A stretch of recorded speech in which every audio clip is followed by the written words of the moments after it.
Welcome back to the Gruber Morning Show. I'm Pete Gruber, and my co-host, Mark Schaffner, is on a business trip back east to take care of some insurance issues. He'll be gone all week, so it'll be me solo for today, Tuesday, Wednesday, tomorrow, Roadster Podcast, and the EV Podcast Thursday, all at 10 a.m. Pacific Standard Time. The picture behind us here is... again, AI generated. But you know what's unusual about this picture? This is the first time that I have been working with AI where it actually accurately rendered the name of something in the image. You try as you may, you can say, I want to see, orange or some other letters in the AI image, and it always botches it. But this one, it put Tesla onto those superchargers. And I don't know whether AI is learning and getting smarter or whether it was just a fluke. But anyway, there's so much talk about the North American charging standard, which we'll get into in this podcast in a little bit here as well, that I thought this might be an appropriate picture, is showing somebody's really cool garage with 2 superchargers. And of course, this is not realistic because, first of all, people don't put superchargers in their homes. That's a big DC power supply, and you only need one typically. So again, thank you for joining us. Feel free to ask questions. We like to see where you're coming in from, and we'll do our best to entertain them as they come in. Richard has joined us today. We've got our social media team is actually whittled down by 66%. 2 of the guys were gone.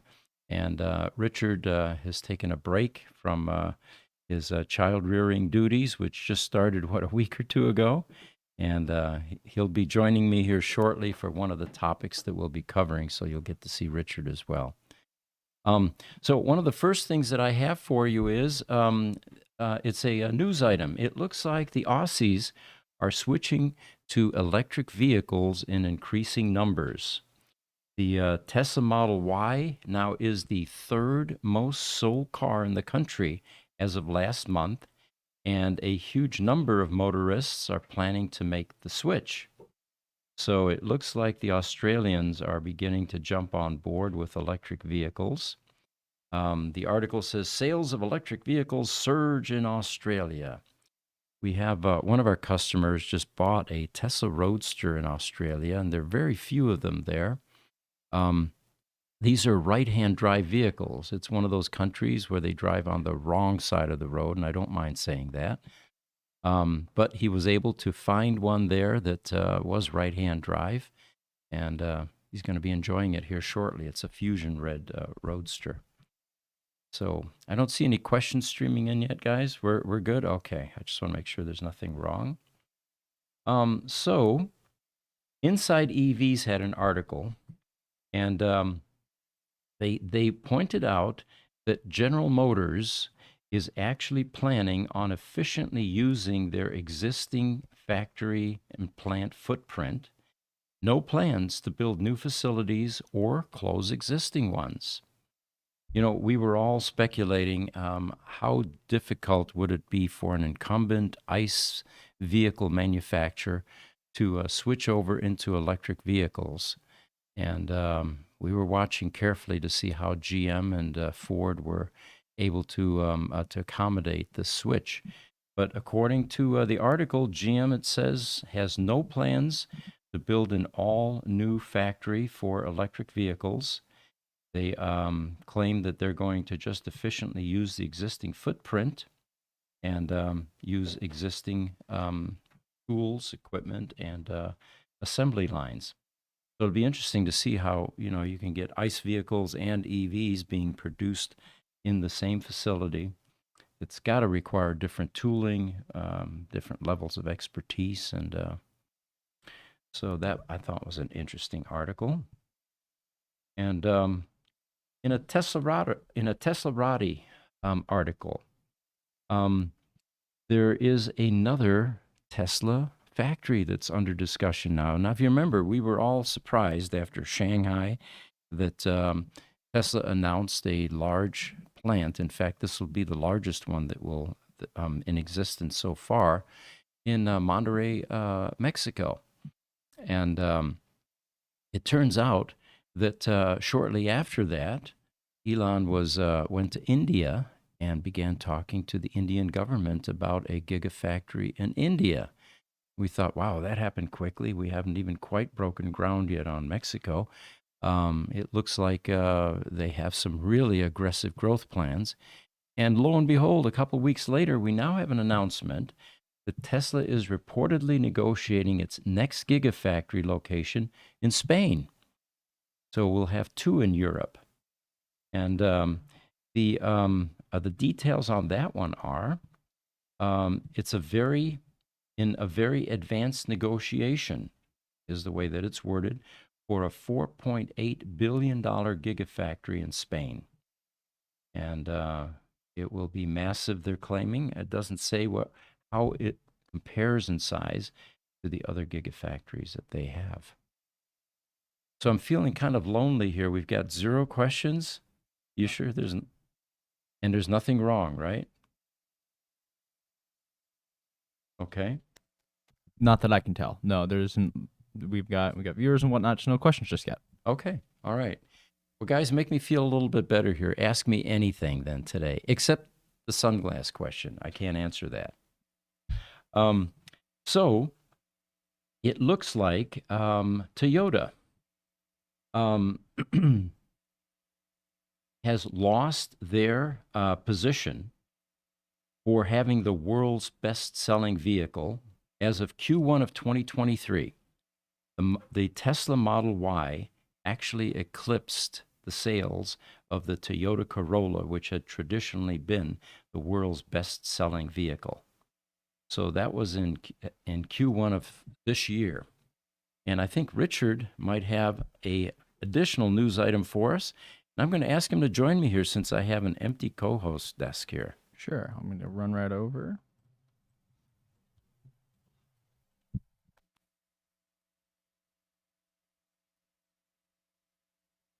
By the way, the rest of this article, and I'll share this with you, this was from Tesla Owners New York State, and it was a comment by one of the participants of that group. He said, it was only a matter of time. Toyota is still a powerhouse, but they also have their heads where the sun doesn't shine with their attitude against EVs. It's ironic, considering their history with the Prius. Well, actually, that's why I brought Richard over. Apparently, Toyota is warming up to EVs, and he's got a news item for us. Yeah, they are. So on the just a few days ago, Toyota announced that they have a, quote, breakthrough with solid-state batteries. So the old issue or the question or quarrel of durability with the solid-state batteries, they're claiming that they have a solve for it, which is massive news. So they are putting into production a battery, or they're shooting for production of a solid-state battery around 2027 or 2028. In that same announcement, they stated that they are going to be pivoting towards an LFP battery with upwards to 600 plus miles of range. So it looks like they're pivoting, right? Mm-hmm. I remember Toyota, the former CEO, he was very hesitant with EVs, and there was a, quote, slow pivot that they had. Mm-hmm. Now with the new CEO coming in, it seems like they're changing it. So this is going to be an LFP battery, lithium iron LFP, phosphate. yes. Yeah. Oh, did I say LIP? Yeah, well, that's okay. Interesting acronym for a battery, I guess. Lithium ion, but anyway. Yeah. So LFP, and is there a vehicle that this is slated for within their lineup? They don't have anything. There was nothing on the article that I saw for specifics with that battery. All that was stated was, quote, on the higher end. Mm-hmm. They're going to have upwards of 600 plus miles. Okay. All right. Very cool. So Richard just had his first daughter, his first child, basically. Mm-hmm. Sierra May. How old is she now? She's a week and a day. A week and a day. Okay. Yep. Is she sleeping all night yet? She's getting there. You know, Okay. last night was a little rough. There's, my reason for sunglasses today is the bags under my eyes. But she, not last night, but the night before, she slept for 5 hours and then woke up in the middle of the night at 8, was up for about an hour, slept for another 5 hours, Mm-hmm. I was talking to my family over the weekend. I was like, I feel like I'm cheating at being a newborn dad. I get to Mm-hmm. sleep. It's so weird. It is, yes. And it depends on your wife, too. I remember I've been fortunate with my two wives that they've allowed me some, or they were lenient Mm, about the amount of yeah. caretaking I needed to do, you know. Although I did pitch in, you know, the diapers and all of that and the Mm-hmm. bottles and all that stuff. Well, thank you for joining us. Yeah. And yeah, so that's great news that Toyota may be warming up to this and finally getting into EVs. All right, so moving right along here.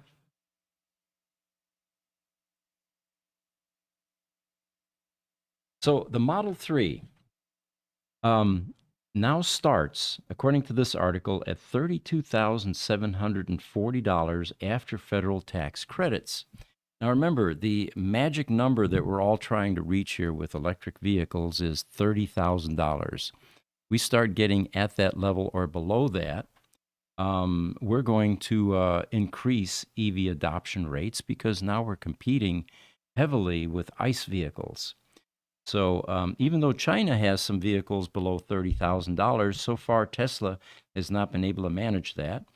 But 32,700 is getting really, really close here. Um, the other thing about Tesla, by the way, have you guys been watching the stock this morning? When I woke up, I think it was below 350, 250. Sorry, I got everybody excited just then. It is below 250, and now it's starting to climb. And there are, of course, now analysts coming out of the woodwork saying, "Oh, we're going to see 300. We're going to see, It's 270.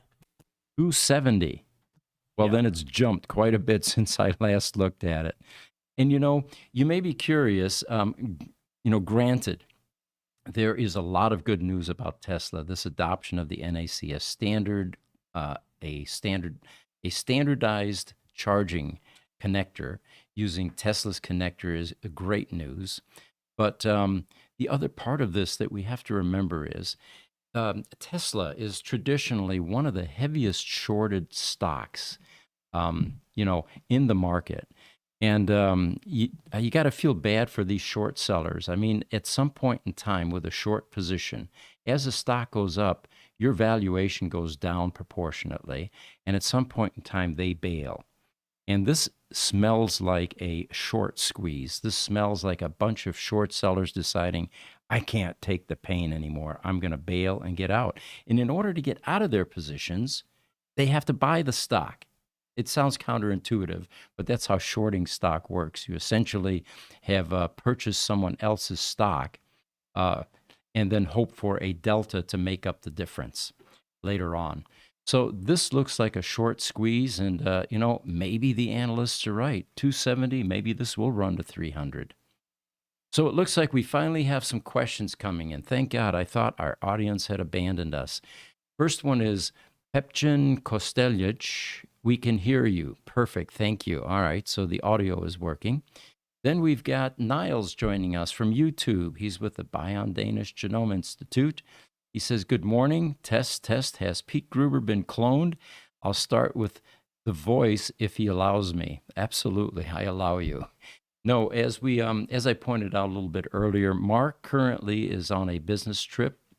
We have an insurance symposium every year that he attends, and I think he's back east somewhere. I'm not even sure where this is located, but he said that if he can, he will chime in. He's going to be in meetings, but so we won't see, or you won't see him until next week. He'll be here Friday for us. TikTok, Biagio, he says, hey, they gambled and they knew the stakes. You're absolutely right. This is just like walking in a casino. You throw down your money, and there's always that element of risk. And doesn't it seem strange that you can make money while the stock is going down? But I'll tell you an interesting story. This is probably 45 years ago when I first started trading stock. And it used to go down to Merrill Lynch here in Scottsdale. This is well before the age of the internet. We had nothing online. You had to go down and sit in a comfortable chair and watch a Quotron machine. And then they had this weird keyboard that was not QWERTY. It was alphabetic. So you had to rethink about how you're typing your stuff. But anyway, I learned how to take what's called a straddle position. And this is when you have a stock that is highly volatile. And predictably, it goes up and down and up and down. So if you take both positions at the same time, as it's going up, you then sell off your long position. As it's going down, you sell off your short position. Now, even though that sounds very simple, and you could conceivably ratchet in and out and make money going up and going down, catching the right time to do that is always a challenge because fear and greed set in and you hang in there too long or you bail too early. So for me, at least, I found that straddle positions didn't work. But so hopefully the short sellers aren't hurting too badly. Another TikTok question, Mike Factor, CBHC, is saying or asking, how much does it cost to replace an AC compressor in a 2016 Model X? You know what? I'm going to hope that the shop guys are watching the podcast. They have a 75-inch screen there. And if they are, we need you guys to text us or let us know what that current Model X that we have in the shop that's getting the AC compressor replaced, roughly what that costs. We appreciate that. Okay, so moving right along here with news items. A while ago, one of the Facebook sites, and I'm going to read it to you if it's on here. No, it's not. All right. If you want to look for this Facebook site, it's got BMS U029 in the name, and if you type that in, it'll come up. This was a site that was created for customers that are being affected by a battery failure in the Tesla Model S. And this is the error code that pops up when you have an imbalance in the bricks inside the battery. And the solution from Tesla is you've got to change your battery. Now, they do have refurbished batteries available and new batteries, and the cost is around $14,000 for the refurb, $22,000 for the brand new battery. So in this particular Facebook site, a question came up about the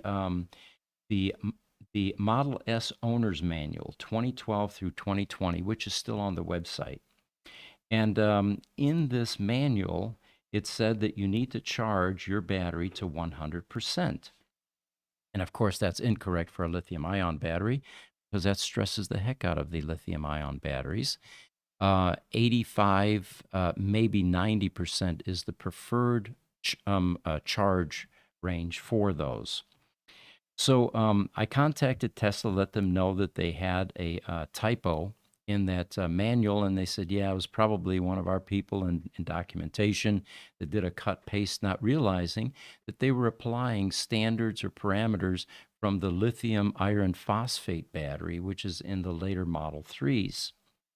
And they said, we'll fix it. Well, that was about a month or so ago, May 9th, actually, and it's still out there.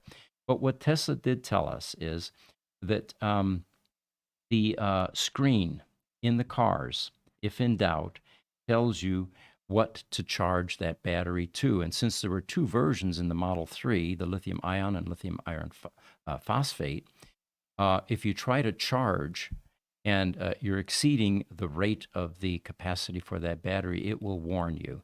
So the firmware is synchronized with the type of battery you have in the car. So for now, at least, ignore the owner's manual. Make sure that you keep or you pay attention to your screen and what it's advising you to do if you're trying to get a charge on your battery. TikTok. Biagio says, the LFP battery is so nice to charge to 100%. I love it. You know, I usually test drive Roadsters, and we have so many of them that I'm constantly driving Roadsters. Well, anyway, yesterday I ran out of Roadsters to test drive. One of the ones I was test driving actually ended up with a problem in my garage, and we had to get it towed back to the shop. So since we were in a hurry, they said, why don't you take this loaner Model S that we have? And I get into this 100D white-on-white Roadster. In fact, Richard drove it for a while. And I'm telling you, this thing is like sitting in your living room couch. It is plush. It is luxurious. I don't think I've ever driven a Cadillac, but that's what a Cadillac would remind me of. But I charged that thing, and I woke up this morning, and I had 277 miles range, and that was at an 80% charge. So that 100 P battery definitely gives me some range. I think this is my last day for driving it, though. I'm getting used to it. I threatened the guys. I said, okay, I'm done test driving. I'm going to drive these luxurious cars from now on. He said, no, got a lot more roads for you to drive. It's really easy to get used to, Pete. It is, Okay. yeah. Yeah, I can imagine. I finally figured out the sound system, too. The thing will play all different types of music. But, I find personally, I'm not used to that 17-inch screen in the middle of the dash. And if you're sitting there at a light and you start fiddling with that screen, the light no longer feels like an eternity. It's like the next thing you know, somebody's honking at you saying, let's go, Mm-hmm. So, but anyway, quite a car, these Teslas. It looks like Niles, he's agreeing with me about the straddle position. Agreed, he says straddle don't work. I found it better to limit losses with put options, as many funds do. Good. Yeah, that's good advice, Niles. And then some more about, or he has a question, opinions about the polyjoule batteries. Oh boy, you got me there. I don't know about that battery yet. It looks like that's another one that we're going to have to research. Polyjoule, all right? We'll look into that. Let's see here. I've got the word of the day for you guys. I sometimes see inspirational stuff on social media, and the word of the day today is euphoria. And the description here of euphoria is, in the tapestry of business and success, euphoria emerges as the radiant reward for perseverance, innovation, and unwavering belief. Are you following this so far? I like this. It is the sweet nectar that fuels our ambitions, propelling us beyond limits and unveiling the extraordinary possibilities that lie within the realm of our dreams. You know what? We should probably put an inspirational saying into each one of these podcasts. We might have some, audience that enjoy that. All right.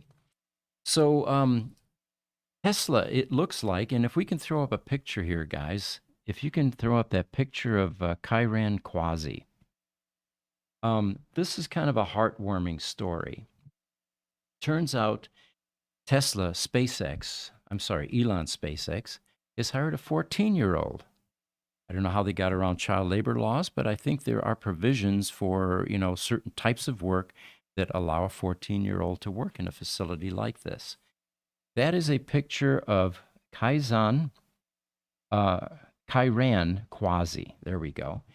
And let me tell you the backstory here. This is kind of interesting. He's going to be joining, of course, what he feels, and this is a quote from him, I will be joining the coolest company on the planet as a software engineer on the Starlink engineering team. He says, one of the rare companies that did not use my age as an arbitrary and outdated proxy for maturity and ability. Well said, Kairan. Here's the backstory on Kairan. He started his journey at age 2 when he was reportedly being able to speak in complete sentences. Now, I've had, 6 kids. I'm not sure that any of them spoke complete sentences at age 2. But anyway, that is quite a remarkable achievement. By the time that he was in kindergarten, after finding that schoolwork wasn't challenging enough in the 3rd grade, his parents helped him enroll at a community college in California at age 9. So he's going to college at age 9. And from there, he began coding. What he's hired as SpaceX is a young prodigy to join as a software engineer. He has graduated at 14 years old now from Santa Clara University in California, and he started studying computer science in earnest and engineering at the age of 11. So hats off to you, Kairan. You're an inspiration, and we hope you do well at SpaceX. And you're right, it is a wonderful company. We have a comment from a audience member. He says, his name is Try to Help You. He says, I want to say child labor laws put the age at 12 years old per his sociology class last semester. Crazy, he says, but the Department of Labor states that 14 is the minimum age with limited hours. Okay, so it's probably not a 40-hour week then. But if he's the kind of overachiever that he looks like based on his background, they're going to have a hard time kicking him out of there. When work becomes fun and challenging, it's no longer drudgery. You actually enjoy what you do, and sometimes we have to kick people out in order to get them to have a personal life. I think the person you're talking about is you, Pete. Yes, yeah, thank you. You caught that, right? All right. I have a Facebook contact. You know how you accumulate friends on Facebook and then you learn about them as they post things? Well, this is a Michael Allen, and he has some interesting interests. But the most interesting thing I found was he posted something last week, and he says, I have a 2015 Tesla Model S P85D with the original battery pack. Now, that in and of itself may not be a noteworthy achievement, but he goes on to say, this car has 300,000 miles on the odometer. So I guess this proves that Tesla Model S's, do have a long lifespan at times with batteries. I think there's one in Europe, and now we have to switch to kilometers. He was at 700,000 kilometers and then eventually crossed over to 1 million. But I think that he changed his battery at one point in time there. Hey, it looks like George is back with us. YouTube, watch Rich Rebuild's channel. I always give that advertisement for George. He says, good morning. He loves the background. This is the in tribute to the NACS charging standard adoption, which the world is finally beginning to standardize the charge ports. So staying with that topic for a moment, my first thought was, because we're immediately beginning to think, all right, what stock's going to pop from here? Is it going to be ABB, who makes charging systems? What will happen to EVA? What will happen to GM and Ford? And of course, it wasn't too much of a stretch to see that GM began to increase in value. Their stock began to go up. And everyone's excited about the fact that this may make their EV adoption a bit more prolific. So the other question that I had is who is making Tesla's charging stations? Did a bit of research. It turns out that Tesla is making their own charging, their own superchargers. And this particular article that I found, it says that the deal with GM and Ford means that Tesla needs to double the number of chargers. So it looks like one of their divisions is going to see a huge influx of additional business. There's also an article in TechCrunch, and the headline there is, Tesla's supercharger network will strain under the weight of the GM and Ford deals. Well, I don't know how true that is. We'll have to see. But, it's not just Ford and GM. Now that the two big incumbents have jumped into the picture in North America, we're going to see a whole lot of other EV manufacturers that aren't going to want to be left in the dust. And of course, the motivation now is, if they have a car they're trying to sell that has a proprietary charge connector where you can't really charge it at all of the locations, that's going to be a downside for them and affect their ability to sell cars. So I think what we'll see over the next month or two is a rapid adoption of this NACS charge standard with the other EV manufacturers. My bet is on Lucid. How long do you guys think it'll take for Lucid to jump on that bandwagon and say, we're going to adopt it as well? I mean, it's hard to tell, to be honest with you. I don't know. I'm gonna guess a year and a half. A year that long? Okay. Mm-hmm. Well, if anybody in the audience has some ideas or opinions on this, we'd love to hear from you. It looks like Get2222. He says GM can't afford a new plant specific for EVs. So your thinking is that maybe this announcement was to disguise the fact that there isn't enough reserve cash to build some additional plants for EVs. Well, again, as Richard just said, time will tell whether that's the case or not. YouTube, George says, I believe Tesla will be pulling data and info from GM and Ford cars with them using Tesla superchargers. What do I think about that? Will Tesla be legally allowed to get and use their data? You know, I don't know if there is any intelligent information exchange, unlike with the Tesla vehicles and the mothership. The NACS standard gives you a pilot signal and 2 voltage signals. Other than that, I don't know of any additional layers of communication with the vehicles going across the pilot signal, for example. And even if it was, it would be proprietary to Tesla. And you're probably right. Will this cause problems? Yeah, I'm not sure that they're legally allowed to do that without the owner's permission. But, you know, that'll be an interesting thing to watch evolve. The fact that Tesla vehicles are actually nodes on the mothership network, as we call it, is just a remarkable shift from what transportation used to be like. You know, for example, if your car got stolen, the police departments would put out an all points bulletin, and then you'd have to wait for an officer to recognize your car or your license plate somewhere. Then we got plate recognition technology, and that kind of improved that. But now these cars communicate. And I can safely tell you that we have actually been involved in something like that. We had 2 lease cars that disappeared on us. They went to Atlanta, Georgia. Fortunately, the lease payments continued.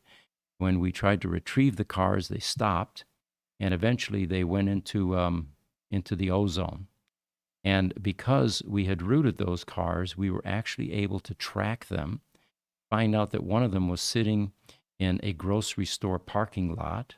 The other one, we found where the apartment was. And armed with that information, we were actually able to legally retrieve those cars and repossess them. So things have changed. Things have changed quite a bit in terms of how smart these cars are and your ability to stay linked to them.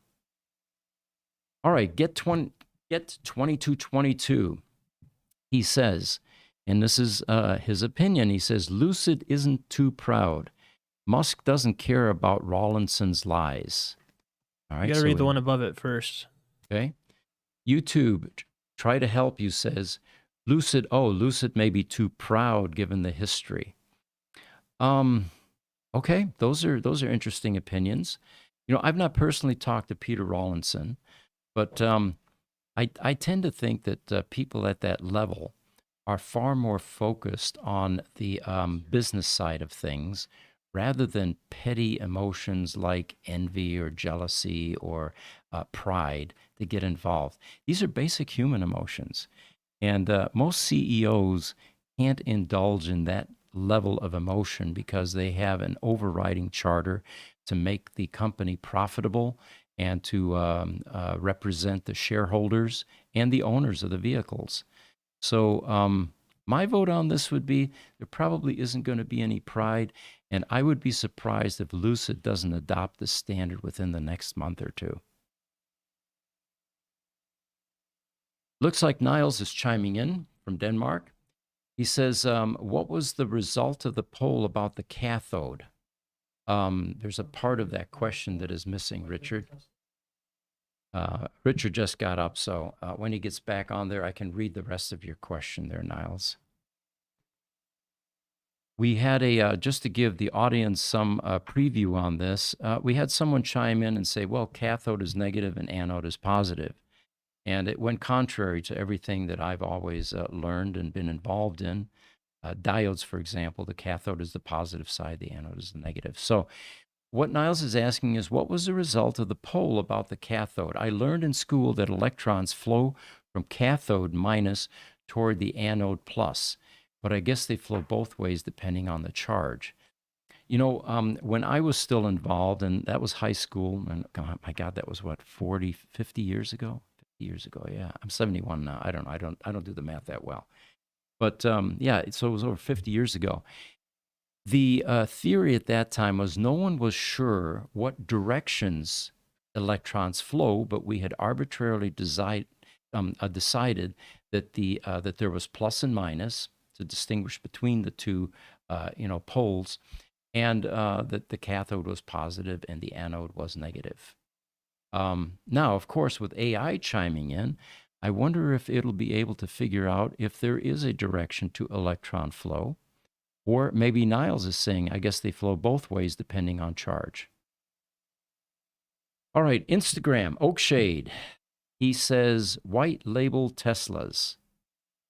I'm not sure what he means by that. That was from a few minutes ago. We missed it. I'm not sure what he was referring to. I think he's just saying people might start making cars and then labeling them as like white labeling Okay. their cars as Teslas. I'm not really 100% sure. Yeah, feel free to expound on that, Oakshade, and we'll read it.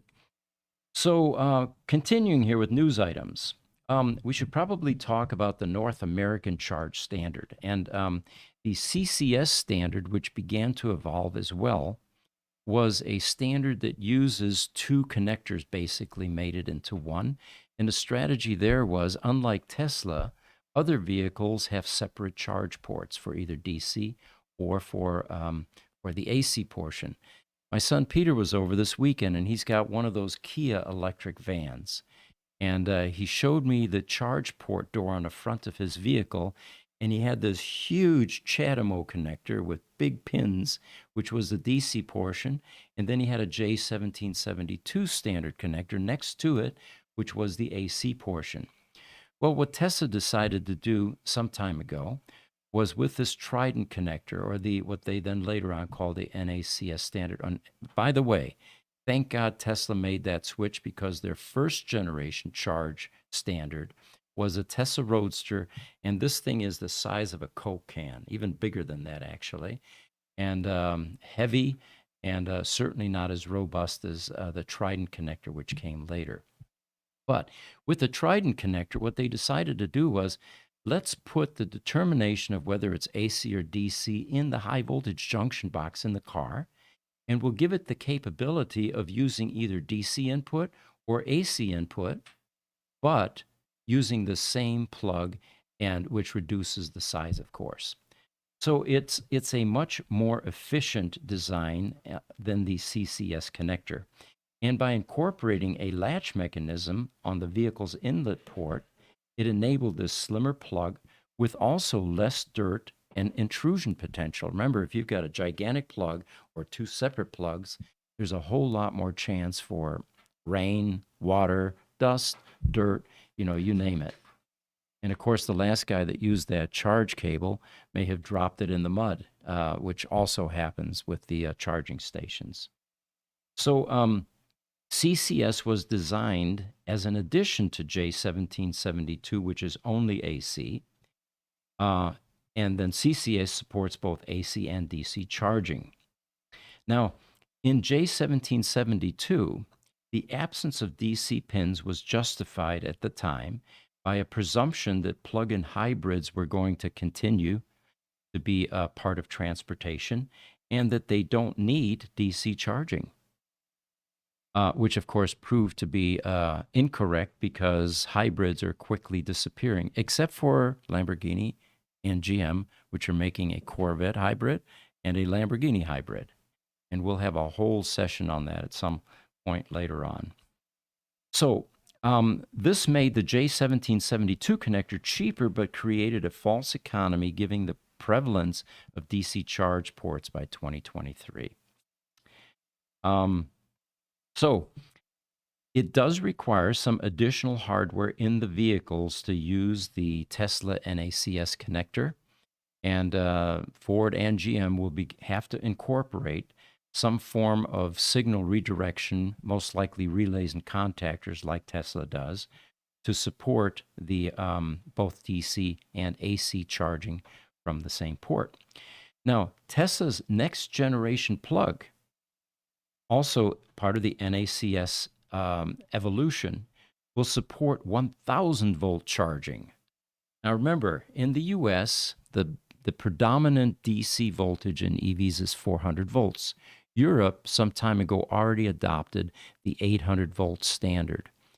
Now, the higher the voltage gets on the AC side or even DC side, the smaller the wire size, because that's all about amperage. There is an inversely proportional relationship between voltage and amperage. As voltage doubles, amperage goes in half or decreases. So going to higher voltage will mean that the cables will get smaller. We'll be able to pump more amperage to the cars, and they're already talking about 600 amp in charge cycles, which translates to about 500 kW charging. The CCS usage between North America and Europe is different. And it's partly due to Europe's common access to three-phase power. Now, let's talk about that for a moment. In the United States, you don't have three-phase power in residential neighborhoods. In fact, you'd be hard-pressed to get it run to a house. Everything that we have that runs to residential neighborhoods, which is where the majority of charging actually takes place, is split-phase, two-phase, or two phases of 120. And when you combine those two, you have 240 volts. In a commercial setting, you have three-phase power, which is a bit more efficient than single-phase or split-phase 240. And the reason is because of the phase relationship. So Europe is already a step ahead of us in the US, but they've been running three-phase to residential type homes for much longer than the United States, or instead of like the United States, which does not do that. So it looks like Europe is a bit further ahead, and it'll be interesting to see how the NACS standard, which is not yet applied in Europe, will evolve to something usable there, so that they can have something similar where you have one connector that is able to deliver both AC and DC. All right, looks like we got a bunch of questions coming in. George asks, any update about the price on the 3 Chinese cars? Unless you mentioned this earlier, I got to this show late. No, the latest news on the 3 barn-find Tesla Roadsters is that they were being transported from China, the dock there, to Dubai. And the most recent discussion that I've had with the sellers is that there's now a possibility that they will be coming directly to the United States. All of that is still up in the air, and the final bidders are still being vetted and qualified. So there is no new news, at least as of this broadcast. By Thursday, I might have more information for you about those 3 cars. Instagram, Oakshade, he says, Tesla makes cars and other companies label them. Could GM have Tesla build a car for them? Oh, absolutely. Private labeling is a very big way to conduct business. At this point, we are unaware of any EV manufacturers that are private labeling for other EV manufacturers. But it has traditionally been an elegant and less expensive way to get into a particular market. And frankly, I'm surprised that in the EV world, there isn't some of that going on. Everybody's trying to make their own electric vehicle, and everybody is going through the same design and ramp up challenges. And some of them may not make it through that. So yes, private labeling is definitely a far less risky way to bring product to market. Looks like Niles from Denmark is saying, I follow a YouTube channel named Veritasium, Veritasium. He claims electrons don't flow in wires at all. The video is called The Big Misconception About Electricity. That might illuminate the question. That is an interesting concept. You know what? When I get upstairs, I'm going to ask AI about this and see what it knows, if anything. Al Bert 1976, he says, hello from Malta. Well, thank you. It must be beautiful there this time of year. George asks, I have a crazy idea and wondered if you have an answer. Do you think I could add a second charge port on my passenger side 2014 Model S. I believe Europe has them on that side, passenger side, and I was thinking of splitting it and run it parallel and of course use one at a time. I thought it would it could then handle different home chargers. I'm assuming you're talking about the proximity of the where the charge port is. I can't think of any kind of charging advantage inside the vehicle because you have only one battery, you have only one high voltage junction box, and of course, replicating those two things would make the car bloated and pretty heavy. But if you have some additional ideas what the advantages of that might be, I'd certainly be interested in hearing that. All right, so we've got another news item here, and this is about NIO. NIO is one of those Chinese manufacturers that has lost a lot of valuation within the last year. I know this well because I have some of that stock. They're down to like $7, $8 or something as of today, and they were, I think, in the high 20s at one point in time. But like other Chinese EV manufacturers, oftentimes they get a lot of support from the government, who really wants that kind of technology to flourish in their country. And but NIO has hit on some hard times. They're also the company that makes the charging station or the battery swapping stations. And they have a novel design in that they build a modular system so that when they want to set up a battery swapping station somewhere, it's rapid because they crane in the entire modular station rather than going through building permits, breaking ground, bricks and mortar, all of that. Of course, there are a lot of people that challenge the validity of a battery swapping type scenario when charging stations are becoming ubiquitous and virtually everywhere these days. But one of the things that convinced NIO in China to go this direction was there is a large population of people that live in urban environments and apartments where there is no charging infrastructure. And what we learned was a Chinese cultural predisposition to always wanting the refrigerator full or having that battery charge full. It must be cultural. But anyway, NIO announced that effective June 1st, consumers who purchased the NIO ET7, EC7, ES7, and ET5 will no longer receive a free home charger. And the free battery swap entitlement will be adjusted to only 4 times per month. So they're putting some cost-cutting restrictions in place, probably because they can't afford to do what Elon does, which is whack the cost of the vehicles. Companies that have a fixed cost for that can't operate at a loss. The article goes on. It says, since the free battery swap service is directly tied to the sale of NIO vehicles, it discourages potential consumers in areas where the number of battery swap stations is small from taking an interest in NIO vehicles. They may believe that the cost of the vehicle purchase includes the battery swap service that they will not be able to enjoy in the short term. Now, staying with that topic for a moment, Tesla also stopped sending charge cables with their cars. Now, this may also have been a charge or a cost-cutting measure, but it used to be that when you bought a Tesla Model S, X, or whatever, you got a little 110 type charging system that came with a car, Trident connector on one end and a 20 amp or 15 amp AC plug on the other. Apparently, Tesla is no longer offering this. And let me see what the cutoff date on that was. It doesn't really say here. But the reason stated by Elon was that people really don't use them that much anyway. So there you have it. So I've got a question here that was posed.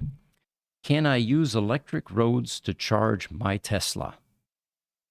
Well, there are some better options in the works that we can talk about. Electrion is an Israeli startup that was founded in 2013. And it is working on building roads. They already have the technology nailed down, but putting this into roads that can wirelessly charge moving electric vehicles. A technology, they say, that could theoretically eliminate the need for lengthy pit stops or even plugging in, period. In a demonstration of the technology's potential, this startup drove an electric Toyota RAV4 Prime. It's a plug-in hybrid vehicle for 1,207 miles on a test track without ever stopping. And we're assuming they didn't have any fuel either, since it was a plug-in hybrid. Now, that's about 5 times farther than normal EVs can travel on a full charge. So it looks like this technology is being tested. And as far as implementation, they claim that in 2022, Electrion announced plans to build a mile-long stretch of this road embedded with its technology in Detroit, Michigan, that will be able to charge cars as they drive, so long as they install a special receiver.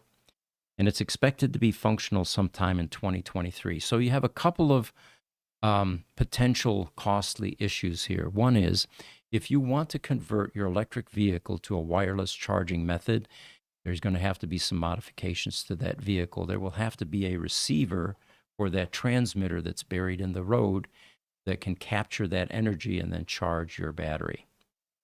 The second thing that I thought about with this technology is, I'm sure this will be pay-per-view. I can't imagine that this electricity and all of this energy that's being embedded in the systems or in these roads is free of charge. You can just simply drive across them and scavenge some energy.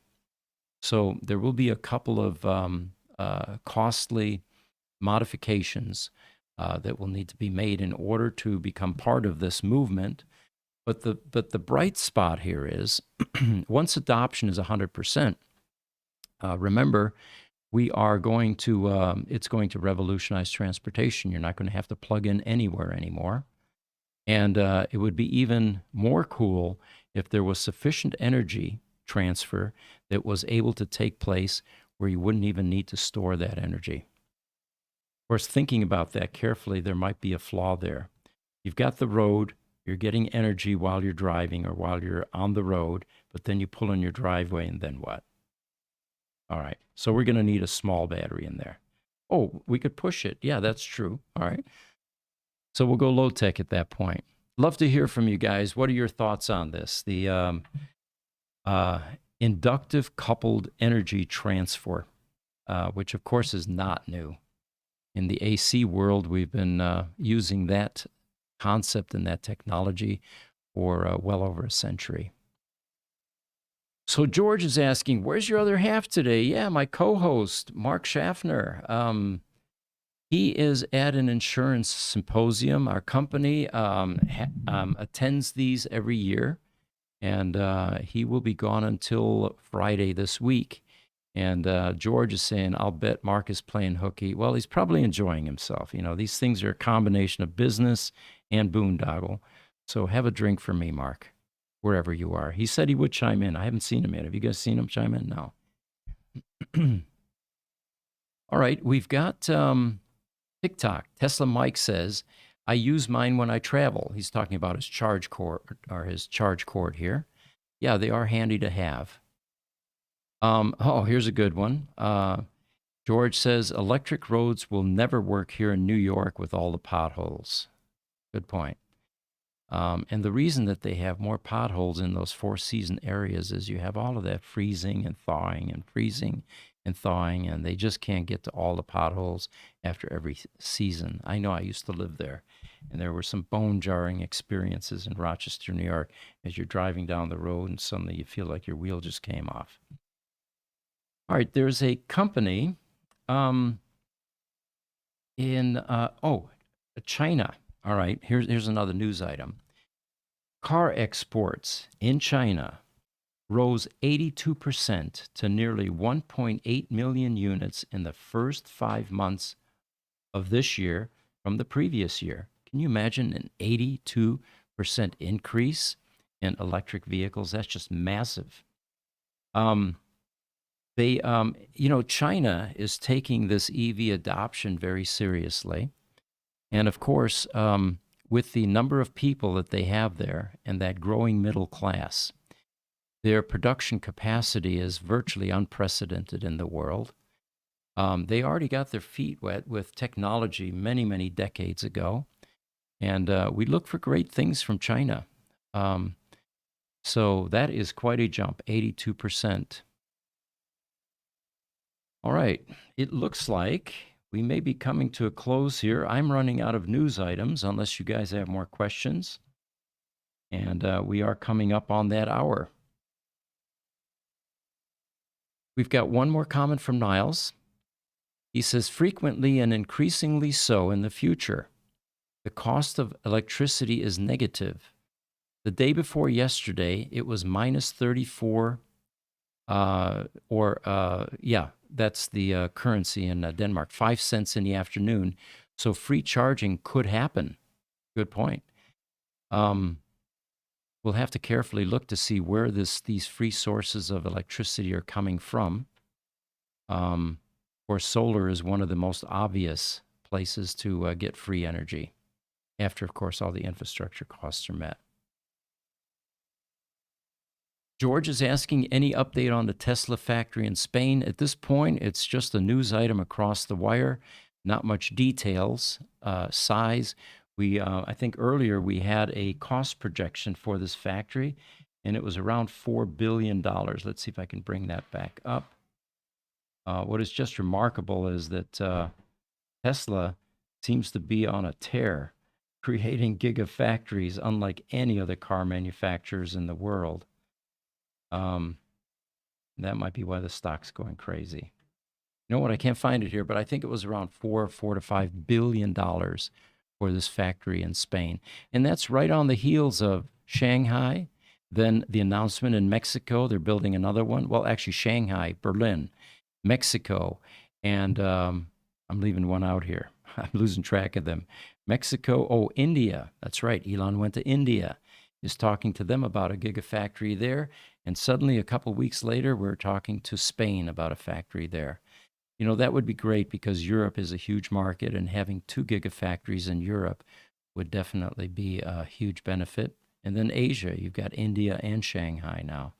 So it looks like Tesla is picking their factory locations carefully and strategically. All right, I think we're coming up to an hour here. Do you guys have anything that we need to talk about before we wrap? No, we can wrap. It's over an hour. We're an hour and 6 minutes. Okay. Appreciate everyone joining us. Tomorrow we've got the Tesla Roadster podcast. Again, just because you don't have a Roadster doesn't mean you can't join us. Thursday, it'll be the same EV podcast that we did today with news items, questions, all of that. And Friday, we're actually doing one for Gruber Power Services, which is one of our other sister divisions. And Jesse, should we tell them about our AI podcast Sunday? What do you think? I just did. All right. You know, we were theorizing Friday, late Friday, I think it was, about we're both into AI. We love the concept. We are intrigued by the possibilities. We are excited about what could happen.